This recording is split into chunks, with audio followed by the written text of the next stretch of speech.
बहुत समय पहले की बात है। एक छोटा सा गांव था। उस गांव में एक गुरुजी रहते थे जो काफी ज्ञानी गुरु थे।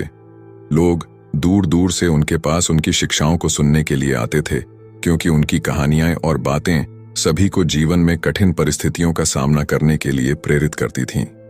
गुरुजी सभी को यही समझाते थे कि जब हम कुछ बोलने के बजाय चुप रहते हैं, तब हम अपनी ऊर्जा बचाकर सही दिशा में काम कर सकते हैं। एक दिन एक नौजवान गुरुजी के पास आया। उसकी आंखें गुस्से से लाल थीं और उसके दिल में नाराजगी भरी हुई थी। उसने गुरुजी से कहा, गुरुजी, मुझे बहुत जल्दी गुस्सा आ जाता है। छोटी छोटी बातों पर मैं लोगों को काफी बुरा भला कह देता हूं। इस वजह से मेरे रिश्ते खराब हो रहे हैं। गांव के लड़के अब मुझसे बात नहीं करते। गुरुजी, मुझे गुस्से पर काबू पाना नहीं आता। कृपया मुझे बताइए कि मैं कैसे अपने गुस्से को काबू में कर सकता हूं।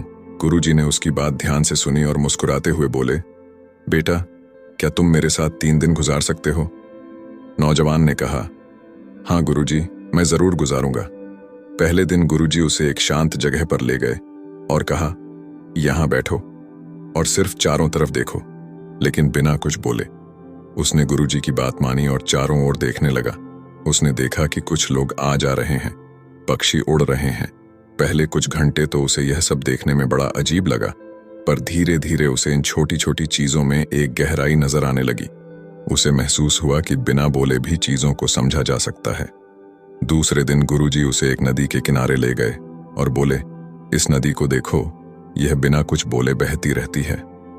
तुम भी इसे देखो और अनुभव करो कि इसकी चुप्पी में कितनी शक्ति है। उसने उस नदी की धारा को गौर से देखा। उसमें शांति और स्थिरता थी। उसे महसूस हुआ कि वह नदी कितनी सजीव है, फिर भी बिना कुछ बोले अपने काम में लगी रहती है। धीरे धीरे उसके मन में उठने वाली भावनाएं भी शांत होने लगीं। तीसरे दिन गुरुजी उसे एक बहुत ऊंचे पहाड़ पर ले गए। वहां पहुंचने पर उन्होंने कहा, यह पहाड़ सदियों से यहां खड़ा है, ना यह हिलता है ना बोलता है। इसे किसी प्रमाण की आवश्यकता नहीं है, यह बस अपने अस्तित्व में ही पूर्ण है। नौजवान को अब यह समझ आ गया था कि जो चीजें उसे परेशान कर रही थीं, वे उसकी अपनी भावनाएं थीं और दूसरों से भिड़ने या उन्हें साबित करने की जरूरत उसकी ही कमजोरी थी। वह गुरुजी के साथ बिताए उन 3 दिनों की सीख को दिल से अपना चुका था, पर उसे अभी भी पूरा अर्थ समझना बाकी था। गुरुजी ने उसकी ओर देखकर कहा, बेटा, आखिरी परीक्षा है। गांव में जाकर 3 दिन तक किसी से कुछ मत कहना। बस ध्यान रखना कि कुछ भी हो जाए, तुम शांत रहोगे। नौजवान ने गुरुजी की बात मान ली और गांव वापस आ गया। पहले दिन उसे बड़ी मुश्किल हुई, क्योंकि आसपास के लोग तरह तरह की बातें करने लगे। किसी ने उसे बेवजह गुस्सा दिलाने की कोशिश की तो किसी ने उसका अपमान किया, लेकिन उसने गुरुजी का आदेश याद किया और वह शांत रहा। दूसरे दिन गांव में कुछ लोग उसे देखकर हंसने लगे और बोले, यह तो अब डरपोक हो गया है। पहले तो हर छोटी छोटी बातों में बहस करता था, अब देखो एक शब्द भी नहीं बोलता।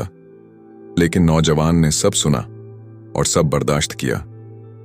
उसने महसूस किया कि अपनी भावनाओं पर काबू पाना आसान नहीं है, पर धीरे धीरे वह बेहतर महसूस करने लगा।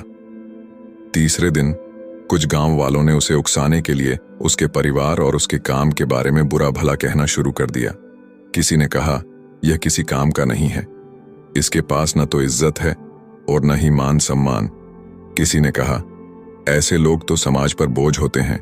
इस बार नौजवान का धैर्य टूटने के कगार पर था, पर उसने गहरी सांस ली और कुछ भी बोले बिना वहां से चला गया। जब तीसरा दिन समाप्त हुआ तो वह गुरुजी के पास पहुंचा। उसकी आंखों में संतोष था, लेकिन साथ ही एक सवाल भी था। उसने गुरुजी से कहा, गुरुजी, मैंने आपकी परीक्षा तो पूरी कर ली, पर क्या इसका अर्थ यह है कि हमेशा चुप रहना ही सही होता है?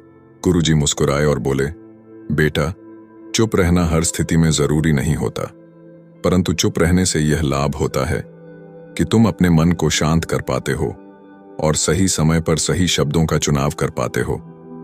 अगर हम हर समय अपने मन की बात बाहर निकालते रहें तो हमारी ऊर्जा नष्ट हो जाती है, लेकिन जब हम संयमित रहते हैं तब हमारे भीतर की शक्ति और भी गहरी हो जाती है। फिर गुरुजी ने उसे एक अंतिम सीख दी। उन्होंने कहा, ध्यान रखना, बोलने से पहले सोचो कि तुम्हारे शब्द दूसरों को चोट न पहुंचाएं। और जब कुछ भी कहने की आवश्यकता न हो तो चुप रहना ही सबसे बड़ी ताकत होती है। ऐसा करने से तुम्हारा सम्मान बढ़ेगा और लोग तुम्हारे शब्दों को और अधिक महत्व देंगे। इस तरह नौजवान ने गुरुजी की शिक्षा को अपनी जिंदगी का हिस्सा बना लिया।